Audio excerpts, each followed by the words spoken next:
Hello everybody, this is Tali, Berman, autism specialist, and welcome to part 2 on my Autism and Puberty series. So just so you know, I gave a little bit about this context in my first video. I've decided to do a series on puberty because there's almost nothing out there on this topic, very, very limited information, and I think this is something that parents really need to become educated about. And number 2, I get lots of questions and lots of concerns and lots of people, families, parents seeking guidance in a specific area, especially right now. So whenever I have a topic that I feel like I'm sharing and hearing from parents over and over again, to me it's an indicator I gotta do a series on this because I'm sure there are many parents out there that have these same questions. So, autism and puberty can be a confusing time for any child, especially for children on the autism spectrum who already may experience the world as chaotic and confusing and overwhelming. And now their bodies are starting to change and their hormones are starting to change and their bodies are shifting, and so it can really heighten that experience. So this is part 2 of the series. If you missed part 1, you will see a link to that video. Please watch that one as well because all these strategies are going to be really important for you. Strategy number 2 is exercise. And I've talked about exercise before. It's important no matter what, but if it's not a part of your child's life, it's especially important now. And here's why.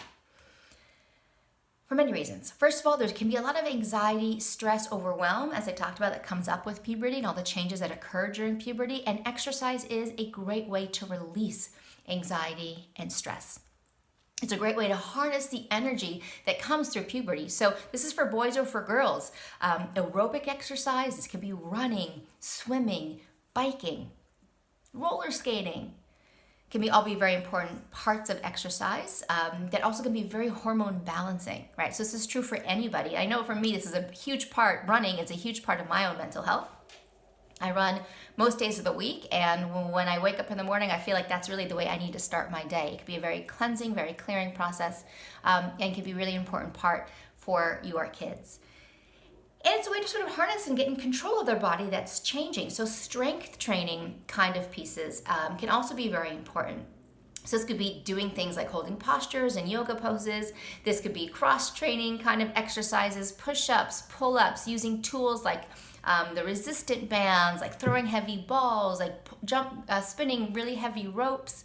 This is a time where you could start really using strength training kind of exercises to help your child really embody his body or her body at this time when your body might be feeling a little bit out of control. This is a great time to really gain control over your body by excelling and working towards that kind of body control and coordination and purposeful movement and strength and balance through exercise. Again, you want to find the exercise that your child is most motivated for, is most inspired by. So again, this could be biking, running, swimming, dancing, rock climbing. That's one I was just thinking about right now. It's a great one for strength training.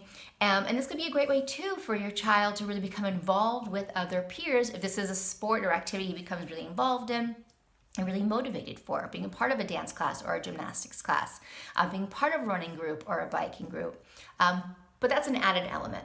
Exercise in and of itself is an incredibly valuable tool also for the brain development of your child, always, but especially during these pre-adolescent stage. So strategy number 2 is exercise, making that a regular part of your child's day. Jumping on the trampoline too, consistently, is a great way to do that for hormone balancing, for releasing energy or stress, and to help them gain real control over their bodies during a time where your body is shifting and transforming.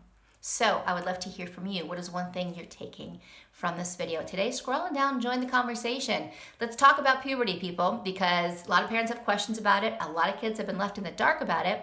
And so I really want to open up this conversation so we can really help children transition through this stage as gracefully as possible. And so the parents can transition with their children as gracefully as possible too. I'd love to hear from you.